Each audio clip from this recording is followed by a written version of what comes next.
life's going to throw you challenges every single day, right? It's like life on life's terms. And so it doesn't matter how sober you are, how much you're working a great program, like it's going to happen. But again, it's about leaning into the tools of recovery in a healthy way to get through those tough moments. My biggest thing in our house is for my children to know that they've got a choice and they don't need it and it's optional, and to be strong enough to say no if they don't want it. Yes, this is a generational disease, but we can end that. It's about practicing the principles of recovery in all of our affairs. It ends up being for us. It's like us forgiving ourselves, and that's so powerful.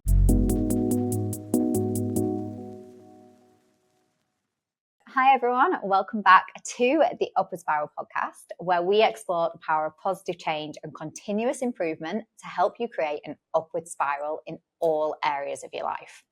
In today's episode, we're going to get real about hitting rock bottom and finding the strength not just to bounce back, but to rise even higher. If you're feeling stuck, you're struggling with negative patterns, or seeking inspiration to turn your life around, then this episode is for you. So I'm your host, Michelle O'Brien, and I'm really passionate about helping others unlock their potential.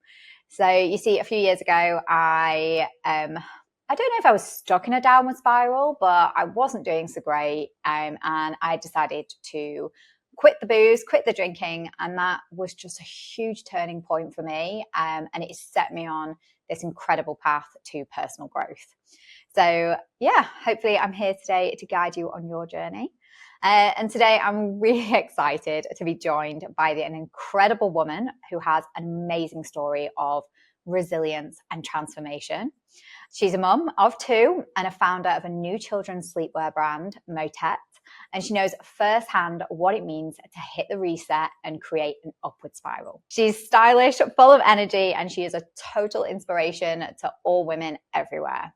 Please can I welcome the amazing Samantha Gold.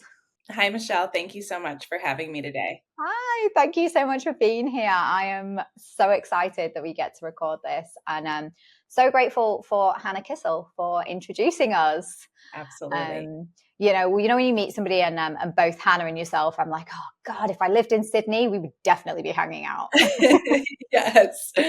Well, we'll still have to get together at some point. Sure, I will be down there before you know it. So yes, definitely. So look, today, maybe let's talk about, I always say this to my guests, like, let's talk about your origin story. But really, let's talk about your downward spiral and your life. Yeah. Yeah, for sure.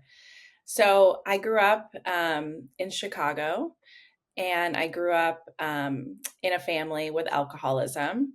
So it was really ingrained in me from a young age that this was in my genetics. And this is a family disease. I grew up with an alcoholic father who unfortunately, when I was 18, passed away due to complications related to this disease. So he never got sober.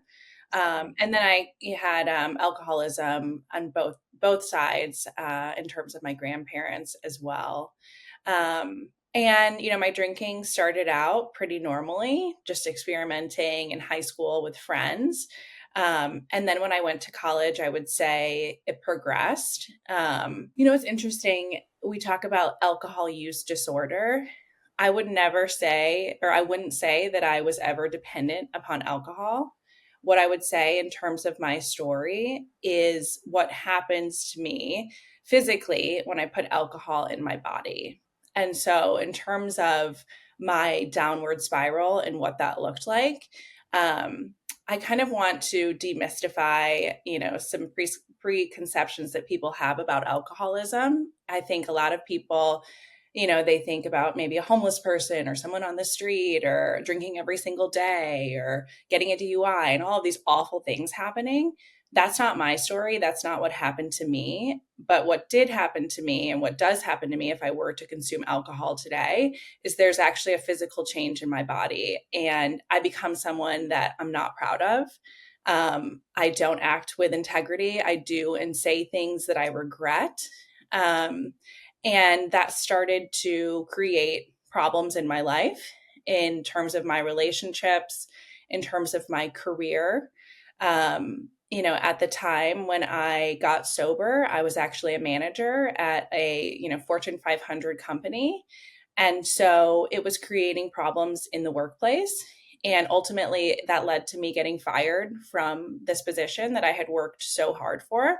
And I think what's amazing, and this is obviously called the upward spiral for a reason, not the downward spiral. So I don't want to focus too much on my rock bottom. But for me, all of those things that I mentioned in terms of like what we think about when we associate people and alcoholism, like for me, they're like not yet, right? If I had continued down that path, I'd probably be doing those things, because it just gets progressively worse. And for me, my rock bottom was at a conference in Vegas at a sales kickoff. And I had gone into that saying, I'm not going to drink. I'm going to show up to every conference or every session. And ultimately I didn't do that. And it took, the second person offering me that drink on that first night when I just gave in and said yes. And I had no willpower. I had tried so many things to control my alcohol intake, whether it was like no shots or just wine or only on weekends. And it didn't matter what I did. Whenever I put alcohol in my body, there was just a shift, and there is a shift. And I just became someone that I don't want to be. And I felt like in every aspect of my life, like I was really crushing it in terms of my career. And I was this person and leader that I wanted to be. But then I would do and say things that I regretted when I'd be out with my team and out with my employees. And I had so much shame and anxiety around that. And it just got to a point where I said, enough is enough. And I asked for help. And that was really the first step in, my downward spiral or my upward spiral. First of all, I'm so sorry you had to go through that, but it's also, you had to go through that to be who you are and be who you were meant to be now. Yeah. But just even you talking, I was like, oh shit, there is so many similarities like with our stories. And I don't think I've never said, oh, I'm an alcoholic, because I was never dependent on alcohol. But my entire 20s was, stuck in that cycle, living in London, working in advertising, drinking very heavily, not doing good at work. I basically kind of lost 2 jobs back to back, and it was one I was kind of managed out, and the second, like, I was put on performance review. And it wasn't until kind of the second that I was like, something has got to change. Like, we're having a great time, but we're stuck in this cycle of like, they're just drinking and partying and like, Monday, Tuesday, recovery, Wednesday, Thursday, Friday, Saturday, drinking, Sunday, all day drinking. But it was just so normal that I was like, it probably took like another 10 years for me to go, oh, wait, actually, maybe that was problematic. Maybe it was the drinking that was causing a lot of the problems in my life. And, but I just knew something had to change. And I booked a one-way ticket to Asia. And just to be really extreme about it. I was like, you know what, I'm on performance review, I'm going to leave this job, I'm going to take the money, I'm going to I went to work with elephants in Sri Lanka, and then a marine conservation project in Borneo, and then traveled and didn't want to go home. And that is how I ended up in Singapore, which is a great, it was great, but it was just like, it still then took another 8 years for me to stop drinking completely. But my whole life changed. In recovery groups, we call that pulling a geographic, which I did as well. I lived in Sydney for 6 years, and then, I thought Sydney was my problem, and I moved back to Chicago, and lo and behold, all my problems followed me to Chicago. So it wasn't Sydney. Yeah. And that's it. Yeah, I think it honestly, like, it did change a lot. I think that I kind of met my husband just before I left, and he kind of quit his job and followed me, came out to Asia, and that was amazing. So it was very different. I went from kind of being in like a house share with friends in London, working in these kind of hectic ad agencies, to kind of moving to Asia with, a serious boyfriend, and just being more conscious of like, I don't want to get back into that loop. And don't get me wrong, there was still like boozy nights, but I wasn't in that same pattern anymore. So the geographic did help. It broke it. And Singapore in a lot of ways it's it's no drugs at all in Singapore, which is like amazing. They're completely it's death penalty basically. So that's great, and I think because of that, the drinking culture, yes, you still have a lot of the expat drinking culture, but it's just a little bit less. It's For not the sure. same as being in London or as I can imagine Sydney. Yeah. So what happened when you went back to Chicago? So I ended up getting sober, which was amazing. So while I come from a family with a lot of alcoholism, I also come from a family that has a lot of recovery. And so when I was 13, my mom remarried, and my stepdad actually is in recovery as well. And so he was my first phone call. And he helped introduce me into a 12-step program and get me connected with other women in sobriety. And that really kicked off my recovery journey. Amazing. And did you follow a program? Yes, yes. So I followed, the 12 steps of AA. I'm still very active in recovery, and I go to multiple different programs today. I go regularly to Al-Anon meetings, which is for, friends and family of alcoholics. I married someone who's also in recovery. So I'm coming up on 7 years and he's coming up on 6 years. Truly any 12-step program, it follows the same format. And it's not, again, I think, people think it might be a cult or what is it? And they just don't know. Right. But it's truly like a way of life. And it gives me the tools to be able to show up, to be a wife, to be a mom, to be a friend, to be a daughter, to do the next right thing. It really gives me that compass. And also, I think spirituality is a big part of it. And so, it doesn't matter what your religion is. All that matters is that you believe in some sort of higher power. And so for me, that's like the universe, and kind of like trusting that, my higher power has my back and that everything's going to be okay. And when I look at my life, it really has worked out that way. And so, in recovery, like I said, I met my husband. I was living in Chicago and I went to Miami during COVID to work remote just for a month. And I met my husband through an AA community in Miami. And fast forward, 4+ years later, we're married, we're back in Sydney. He was able to transfer here with work, and we have 2 kids. And so I wouldn't have any of this if it wasn't for recovery and sobriety. Oh, that's amazing. And I'd actually love to ask you, like, what are the benefits and what are the challenges of both of you being in recovery? Oh, that's a good question. So benefits are that we speak the same language. Um, some of the challenges are that we both know what we should be doing. And so it's things like, have you talked to your sponsor? You should probably call your sponsor about that. Or, like, have you gone to a meeting lately? Like, you seem very irritable. And so I would say there are like pros and cons. And honestly, like, truthfully, I think, again, going back to the fact that it's genetic, right? Like that's my kids are going to have to be very mindful of this. But I truly think that, like, yes, this is a generational disease, but we can end that. And so raising them in an environment where we are really open about this, my kids have come to AA meetings with me their entire lives. And so like in talking about our feelings and being open and also, sharing and admitting our faults and when we're wrong, like those are the things that we do on a day-to-day basis. It's about practicing the principles of recovery in all of our affairs. I think that's awesome. And for me, it's similar with our kids is my parents aren't alcoholics at all, but they drink and they love to drink and they love to party and everything else. And my kids, I didn't know that I had a choice. Like every single person in my life, my community drank. It's like how we connected, it's how we bonded, it's how we celebrated, commiserated, it's how we ended a day. That's just how it was. And I didn't know anybody who didn't drink. So I didn't think, it never even crossed my mind. I know this sounds ridiculous, that it was an option. Yeah. And it was also such a rite of passage as well, that I was like, to be an adult, I drink, adults drink.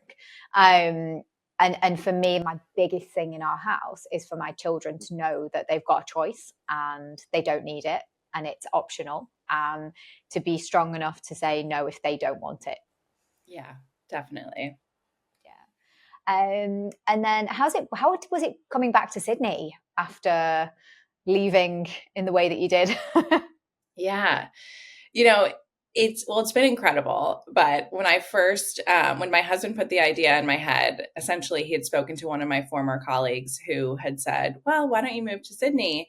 And I remember exactly where I was, like laying in bed, and my husband came in and was like, hey, he suggested this. What do you think? And my initial like gut reaction was like, absolutely not, absolutely not. And then when I really like dove into that and paused and thought about where those feelings were coming from, I realized it was all just shame and fear, right, about my past and the things that I had done. And then I started to really like sit with that, and I'm like, but I'm not that person anymore. And my whole goal, right, is it's really about like forgiveness for myself, and the things that I've done. And again, I'm not that person. I've made amends, for things that I am not proud of and people that maybe I've hurt along the way. And so I actually flipped it. I flipped the script and was like, this would be really cool and this would be beautiful to be able to come back here to have this fresh start where I'm now, meeting people, like-minded people in recovery here, and starting fresh and coming back with my family and experiencing it, in a whole new light. And so we've been back about 5 months now, and it has been incredible. And I mean, I've already built so many new friendships just through the recovery community, in Sydney. And one thing that I'll say too is, people often will say to me, oh, it's so hard later in life to make friends. And what I think about that is like, I mean, I think I'm really lucky, honestly, that I am an alcoholic and that I can go to an AA meeting no matter where I am, even if I'm on vacation. And I have this, group of people that I connect with. And immediately we move past surface level things and we're talking about, what's actually going on in our lives and who we actually are and what we value and care about and what we're struggling with. And it's these really authentic, genuine relationships, that come really naturally when you're a part of a 12-step community. Yeah, I love that so much. I think, just the importance of community is huge. Yeah. I think being an expat as well, I think a lot of people think, God, living halfway across the world in a different country must be really lonely. But actually, like, you make friends really easily, Yeah. especially like with other expats, because everybody's in the same boat. So, Right. and it's so transient as well, like Singapore particularly, like people just come and go all the time. So you're constantly like collecting new people and saying bye to others. And it's amazing because you end up with friends all over the world. Exactly. Yeah, I couldn't um, agree more. yeah, so I think that kind of making friends later in life. I think if you're stuck in the same community, if you're stuck in the same place that you've always been, then yes. But you get out, it's easier than you think. I'd like to come back to where you were just talking about shame and regret, because I think if my husband said to me now, should we move back to London? I'd be absolutely hell no for the last 10 years, partly because of the weather and I want to be in the sunshine. Fair. But yeah, I definitely, you were saying that to me and I was like, oh shit, that's me. I think I am still holding on to like a lot of shame and regret for like how I behaved.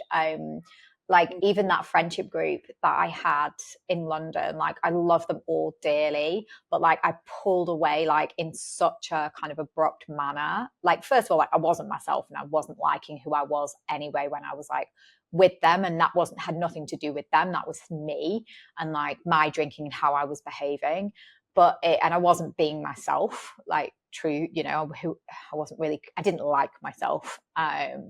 Yeah. But I think, as I pulled away and left, I kind of kept in contact a little bit and then it all fizzled out. I know that was me. That was because like I feel so much shame and regret for like how I behaved back then. And I think there's been like one or two people that I've spoke to and said, look, I am really sorry for like how that played out. Mm. Yeah, I think there's probably a little bit more work I need to do. The biggest thing has been, the response that I've gotten from people when I have reached out, and opened up about the place that I was at. And it's just been incredible how people have like matched me in that way and have been really open about, similar struggles that they were going through that we both had no idea about.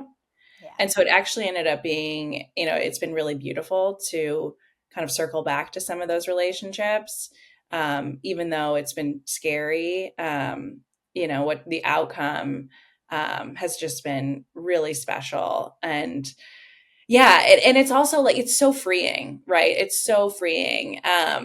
You know, in recovery and 12-step programs, we make amends, and the amends that I've made, I've, for some of them, waited a long time. And just recently, I made an amend to my cousin when we were in LA about 5 months ago. And it was so beautiful. And she was like, oh, I don't even remember that. Like, let go of that. Like, what?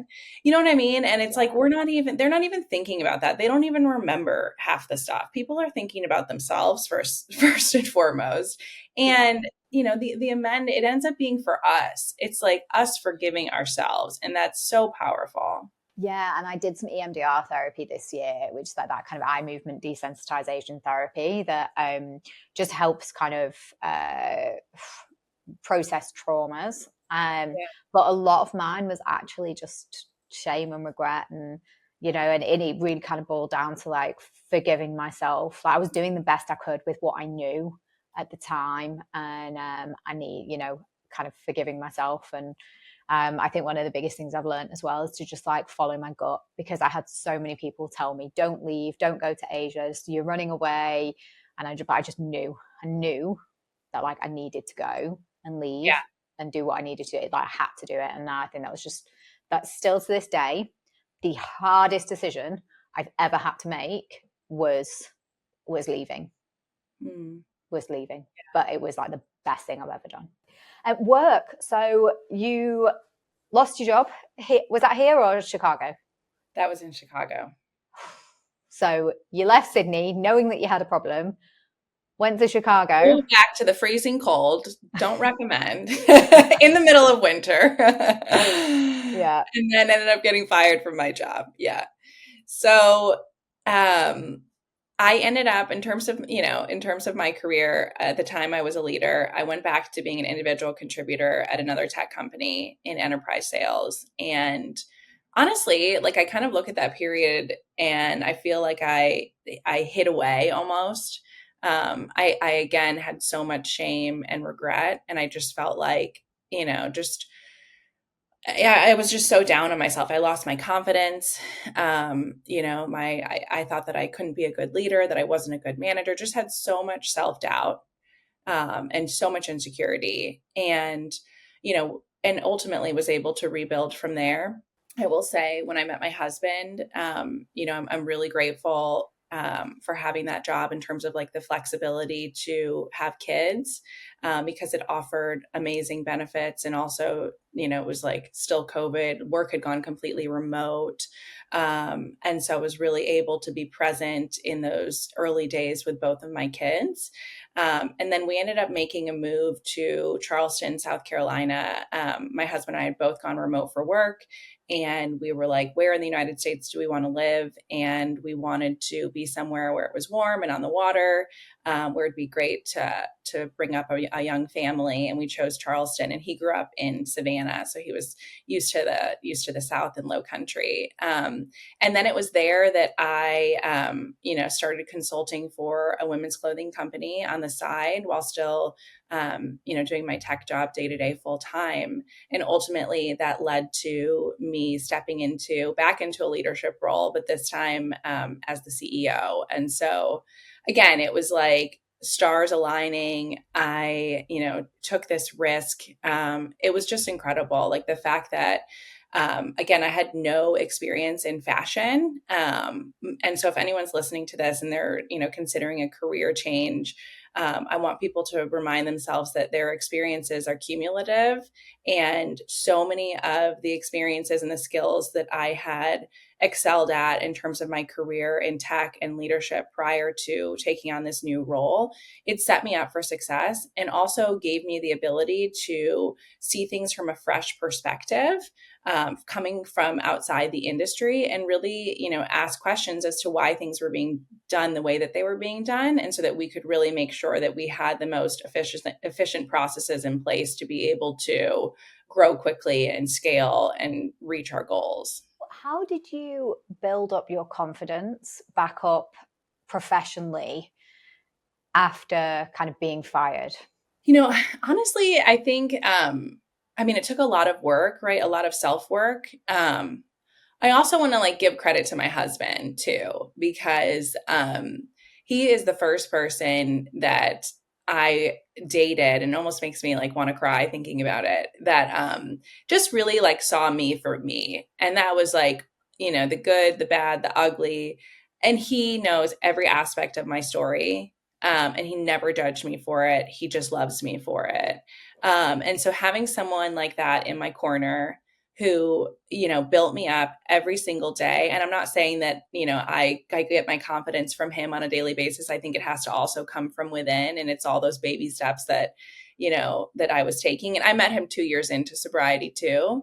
But just having someone like that in your corner, who just, sees all of the lightness and energy and spark that you bring, that is such a gift. But for me also, like you said, building myself up, that was years of work. I'm coming up on 7 years sober, as I mentioned, and I've gone through the steps probably 4 or 5 times. So I've made amends. I have looked at my character defects. I continue to work on those things day in and day out. I try to show up and be a good person and do the next right thing. And that doesn't mean that I don't make mistakes, but today I have the tools to be able to right those wrongs. And honestly too, being really healthy, I care a lot about what I eat and what I put in my body. I cook every single day. I do a lot of meal prep. I'm also really into fitness. And so I get 10,000 steps a day. I go to the gym and do a class, and have that other community. It's a big part of my life, at least 3 to 4 times a week. So I think it's all of these things cumulatively that led me to be able to rebuild my confidence. And also working with other women, right? I think there's something so powerful about sharing our story. And the more, every single time I tell my story, the more I'm able to let go of some of that shame. And then also just hearing other women say me too, or them sharing their story with me and me saying me too, right? We feel so alone and isolated, and our secrets will kill us, right? That's a saying, because it's so true, versus when we share it and we put it out in the open, it just starts to let go and we become free from that. So true. I feel like this podcast has been like a form of therapy for me. It's just these personal conversations Yeah. of telling the story and telling everybody else's, learning from them, learning more about myself, just letting it all go. Yeah. But you're also so right in there. It's holistically, right? It's as soon as you start feeling physically better and mentally stronger, as soon as you starting to achieve small personal goals, things will come together. I Yeah. think I had a lot of work that needed to be done on believing I was smart and capable enough to do what I do. And I obviously kind of lost these 2 jobs in London close together, and lost, left, whatever, however we want to position it. But I think I was so crushed because I thought, oh God, I'm not good at my job. I'm not capable. I'm not smart enough to do this. And it just wasn't the case. It was I didn't have capacity because Yeah. I was so hungover or tired or run down or sick, just burnt out, because all my energy was being spent in the wrong place. Yeah. And it's but even again, coming to Singapore, I stayed in the same job for 6 years here, my first 6 years here, because I was scared to leave, and I wanted to like rebuild my confidence back up and just feel like I could hone my craft and get good at what I wanted to do. Yeah. So there was kind of a little bit of like work that I did need to do on my work. I needed to hone my craft, but Yeah. it was also like I needed to also start believing in myself, and that took time. And I think like along those lines too, if someone's listening to this and they're new in sobriety, one thing that, the program or 12-step programs really recommend is not to make a lot of big changes, especially in that first year. And so, I'm really grateful that, I was at that company for about 4 years, the other tech job as an individual contributor before I, made these career changes. And so having that stability in my life, I think was really important while I did the inner work. And it sounds like you did something similar. Couldn't agree more. Like, haven't worked a program, but the more I learn about the 12 steps, the more I'm like, oh, I'm kind of doing this with Yeah. like various therapists and energy coaches and anyone One that's thing about 12 like, steps is that it's free. yeah, I know, right? I'm like You can save literally a like lot of money. anybody's like, I can help you. I'm like, take my money. Yeah. So yeah, I think I've done it the wrong way around. So tell me a little bit about like life as a CEO.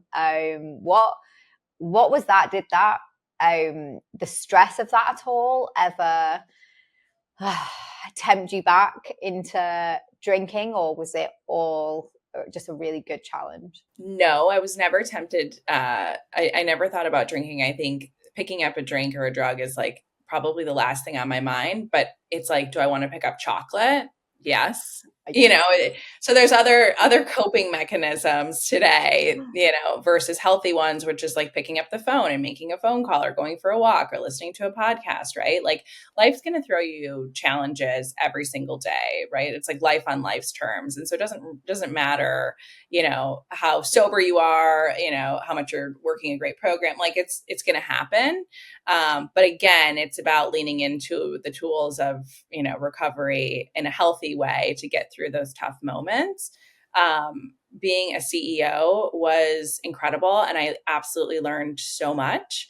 It was great to have a team.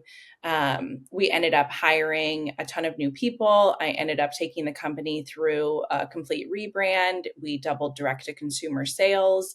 So yeah, we did really incredible things in a short amount of time. That I'm super proud of. And like I said, I was able to get, basically like an MBA in fashion that I wouldn't have otherwise, going through that position. Amazing. And you left the job to move to Sydney. Yes. Yeah. So we talked about potentially bringing the brand to Australia and me continuing to lead from here, but ultimately decided that it would be too difficult, and that the Australian market was too small. And so decided to, at that point, take this leap of faith and start my own company. I always knew I wanted to be an entrepreneur. And so I would say that was probably one of the challenges that I had being the CEO, was that I wasn't the founder, right? And so, I wanted something that was like truly my baby, that I was leading all of the decisions on, and had the final say. And so stepping into, this founder CEO position has been incredible. I've been working on Motette for about 6 months now. We're launching in March.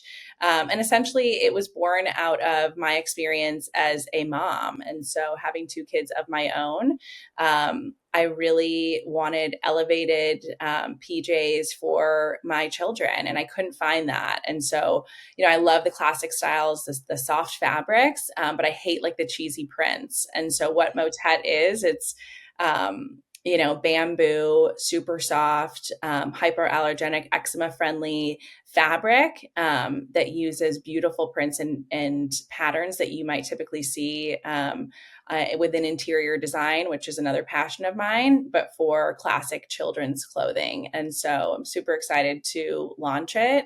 And it's been, quite the journey. And I'm learning new things every single day. And I'm trying to lean into just like you said, like trusting my gut when it comes to decisions and not letting fear get in my way from, achieving this dream of mine. I love that. And I cannot wait to see it. I've seen a little sneak peek of some of the fabrics and things on your website. And it looks like it's just going to be so beautiful. Thank you. And I'm totally with you on the prints that exist Yes. currently. My kids are at that age though where they're like, I want Barbie and everything has to be Yeah. Spider-Man. And I'm like, oh, okay. There's no getting away from it for me now. Yeah. But no, I love that. That's so nice. And I suppose just, yeah, like what an incredible start of the journey. But you've had an amazing journey already, right? But Thank you. this One is thing that just I'm the doing is actually building the brand in public. And so, for any listeners, if you want to check out our Instagram, which is at Shop Motette, Mottette, I'm actually sharing like all the highs and lows, ups and downs of being an entrepreneur and building a brand. And so, although we're not set to launch until March, I'm sharing kind of the behind the scenes that you don't see of a brand, right? Like, I think you hear from people who have these success stories, but what about the people that are actually in the middle of it? Especially for people who, potentially want to start their own thing. You can go check it out and hear some of my challenges and lessons learned, and join me for the journey. I love that so much. I love that. And I was a kind of a bit like this with the podcast. I was like, then they always say whenever you speak to any entrepreneurs or any like creators or anything, that they're like, just start. Doesn't matter how crappy it looks. not saying Motette would be crappy at my podcast world, but it's just like, just go. Like, just start, make it public, make it messy, just show people the journey, and doesn't have to be like polished or perfect, because that's what people want. They want to see what's real. Yeah, and I'm really leaning into also taking feedback from people that are following our journey, right? And like asking them for insight. And so it's like I'm actually this week finalizing my bulk production order, and I actually made the decisions based on the prints that I'm going to launch with, based on feedback from people that are following the account. And so that's been really cool too. That's amazing. Yeah, I love that. And are you doing any crowdfunding? Can people invest in this? Not yet, but maybe soon. I'm actually self-funding. And so, this is basically all of my life savings that are going into this business. There is no plan B. And so right now, I mean, it's kind of what has lit a fire under me to have this be successful. I'm truly pouring my heart and soul into building this business. I love this. I can't believe like how far you've come in 7 years. You just had this like brutal rock bottom, and like it's just amazing how quickly things can turn around, right? Yeah. Yeah. First year, then you meet your husband, then kids, then CEO, then moving another country, and now your own business. Like, could you even have imagined this 7 No. years ago? No. And so I think that goes back to like just believing in yourself and believing that, there's something amazing in store for all of us, right? If we just kind of trust the process. And I think like that's also about taking mini steps every single day. We got to take action every single day. And then ultimately, we start to build something amazing. Yeah, and it's the same. And that's what this podcast is about. Is like, I cannot believe like how transformational it was. But even how transformational my life was, even when I left London, what happened then for the 10 years that I've been in Singapore and everything. But it's just, since drinking and since not drinking anymore, it wasn't overnight. It was like 6 months in, a year, and then all of a sudden, like things start making sense, things become easy.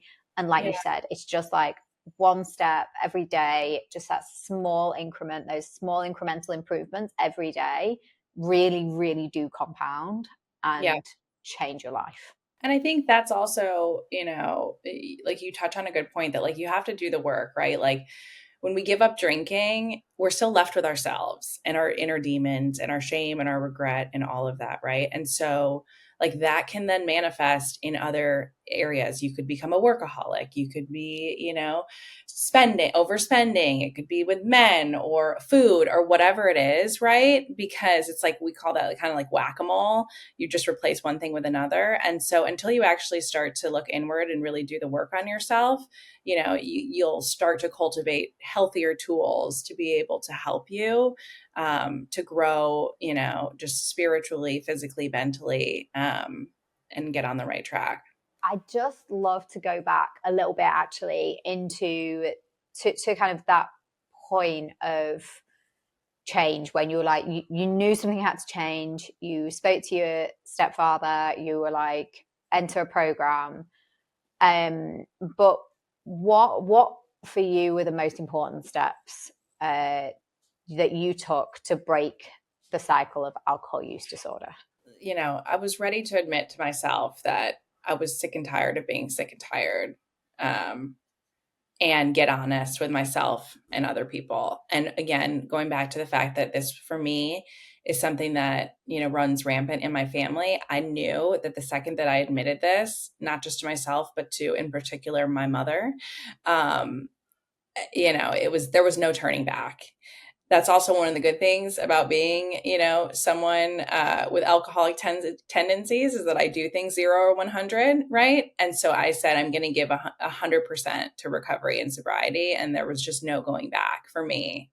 And so relapse is not a part of my story. It's something that people really struggle with, that I have experience with, because I knew just, once I gave it my all, I was going to pour everything I had into recovery. Like, what kind of advice would you give to anybody who is thinking that, who is wondering, am I suffering? Do I have a problem with alcohol?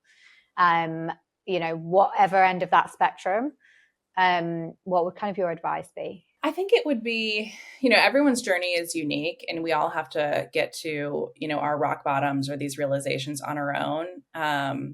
You can't do it for someone else. You have to do it for yourself. But there's so many free resources out there, and, free 12-step programs. And it's also as easy as Googling it, and you're going to find an online meeting that starts, in 10 minutes. There are thousands of meetings out there. And so, I would say go to a meeting. I mean, you don't even have to put your camera on, right? Like, there's no kind of barrier to entry for you to just explore, and go to a meeting and see if you connect with the other people and the experiences that are there, right? Like, there's nothing stopping you. And usually if you're questioning if you have a problem, you probably have a problem, right? Like, people without problems don't think about that. That's what Hannah said. She said those exact words, like in the podcast, like a couple of weeks ago. And I was like, oh yeah, okay.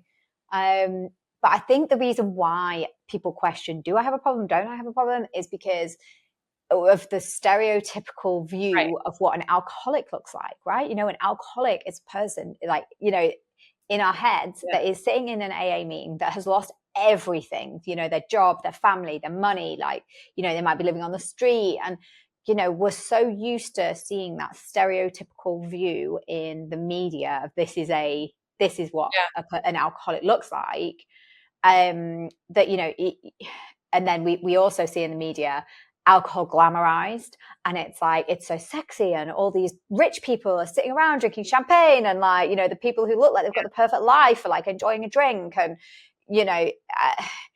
it makes you think, well, actually, this is society, this is what media's telling me, this is what society's telling me, this is what our culture tells me, is that actually me drinking 10 drinks a week is totally normal and nothing to worry about, because my life's not in tatters. And you know what? Like, for some people, drinking 10 drinks a week, like, might be totally fine. I don't think it's about the number of drinks that you're drinking. It's about what happens when you take a sip of alcohol, right? And so if you do things that you're not proud of, if you have overwhelming and crippling anxiety the next day, maybe then it's time to take a look at some of those behaviors. And to just get over like the stigma and the stereotype, because what's the alternative, right? Like, what's going to happen to your life if you don't? I think also it was, for me, it was just like, I felt like I wasn't reaching my full potential. Like I was Yeah. getting frustrated with myself. I was like, what am I missing? I'm always adding things like new diets, more training, like, better sleep, like let's throw some ice baths in there. Let's just do all of these hacks that are going to make me more optimized, perform better, feel better. And nothing was working. I was adding all these things in. And if anything, I was just exhausting myself out more. And Yeah. I was hardly drinking, like 2 drinks a week max, maybe one blowout a quarter. It wasn't a lot at all. But removing them had such an exponential difference on Yeah. my life that I was like my mind completely blown. I was Yeah. like, oh shit, it was what I thought was normal and totally fine was actually holding me back. And one thing I think I would add too is I think a lot of people have fear that people in their lives are going to judge them or their social life is going to completely change.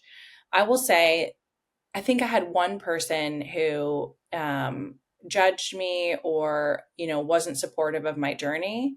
And I can share, today that that person is now sober too. And I think it's the people that also have a problem, themselves. It's like you're putting a mirror up to them that might not be supportive, but that's on them, right? That's not on you. And so don't let those people or the fear of what other people are going to think or their judgment stop you from making a positive decision in your life. Totally. I had, yeah, most of my friends were brilliant, and my family generally were brilliant. I think initially they were a bit disappointed, but and I think it's just what people like expect, what people imagine something's going to be like, and because we'd always had so many good times over a drink, I think my parents Yeah. just expected that to continue. But now Yeah. we have a great time without it. It's fine.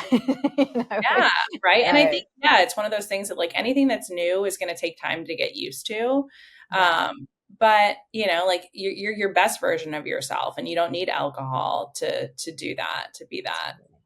And you know what? As time goes on, you just collect the most amazing people, and you attract the Yeah. most amazing people. Like I have got some wild friends now that inspire me so much. People who are just doing interesting, cool stuff, and have real kind of purpose and drive and meaning. And I'm like, yeah, you just start attracting, really amazing people. Yeah. Yeah. I couldn't agree more. And probably level up some of the people around you as well. Yeah, definitely. I love it. So just last couple of questions. Just from like recovery to, let's say, like reinvention. Um, how do you just build momentum? How do you keep going on the hardest of days? I do the simple things, right? I do the simple things. And like for me, that's being consistent with my routine and taking care of myself first. Because if I don't take care of myself, like physically, mentally, spiritually, then I'm not able to take care of anyone else, including my children. And so I have to put my recovery first. And so that to me looks like going to 2 to 3 meetings a week. It means talking with other people that are also sober. It means when something, challenging comes up throughout the day that I pick up the phone and make a call and just share about it and get it off my chest. It means working out, getting outside, being in nature, being present when I'm, with my kids, with my husband, cooking healthy, fresh meals. It's all of those little things that I think like look, and seem so simple, but you have to be consistent with them. And all of them, when you start to kind of put that in place on a regular basis, will lead to great things. I 100% agree. I think above everything, just have faith that Yeah. everything's going to be okay. Yeah, definitely. And no matter, where you're at on your journey, realizing that everything is temporary, the good and the bad. And so if you're, right now it seems like life is so tough, it's temporary. Everything's going to be okay. Like this too shall pass. Yeah, I love it. I love it. Yeah, I'm 100% with you on all of that. Um, Look, thank you so much, Sam. I've loved talking to you today. I feel like we could have just kept going. I'm sure we've got so many kind of war stories Yeah. to go through, but this has been great, and I'm sure anyone listening, this is going to be really just insightful and helpful. Yeah, and I want to Thank say you. too, to any of the listeners, I'm always here. I'm always available. If you do have questions about 12-step programs, I would love to chat. So feel free to send me a private message, and anything you share is completely confidential, and I'm here for you. Oh, I love that. It's amazing. And of course, I'll link to everything below for Sam and Motette and everything. I cannot wait for the launch. Thank You have you. to let me know as soon as it's on. I'm following, so just like let I me know. will. And yeah, I'll be getting the kids some new pajamas. I'm probably wishing that you did them in adult sizes as well. Well, maybe that's next That's year. I don't I know. love it. I love it. So, Samantha, thank you so much for sharing your incredible story with us today. Um, Honestly, your vulnerability and resilience have just been so inspiring. And I know our listeners are going to gain so much insight from this episode. For everyone still listening, remember this, that it's not too late to hit the reset and create your own upward spiral. So if you're struggling with addiction or any other challenges, please know that you are not alone. Reach out for support, take that first step, and most importantly, believe in your ability to create positive change. If you enjoyed this episode, please subscribe to The Upward Spiral wherever you get your podcasts and leave us a review. And if you know someone who could benefit from this conversation, please, please, please share it. Until next time, keep spiraling upwards. Bye.